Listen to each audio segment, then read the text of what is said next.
அடையாளம் தெரியாத உடையோடு திரிந்தவன் படையோடு நடைபயல்கிறான்.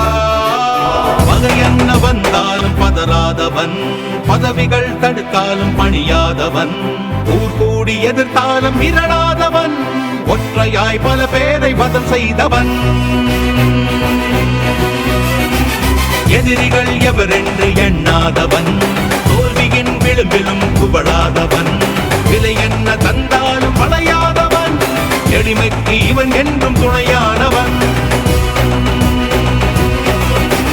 மலையாக நின்று மற்போரில் வென்று அடுத்த நடம் எதுவென்று அஞ்சாமல் களமாடுவான். இதை போல மறைவாக வாழ்ந்தவன் இன்றுதான் மத யானை போல் வருகிறான். அடையாளம் தெரியாத உடையோடு திரிந்தவன் படையோடு நடப்பயல்கிறான்.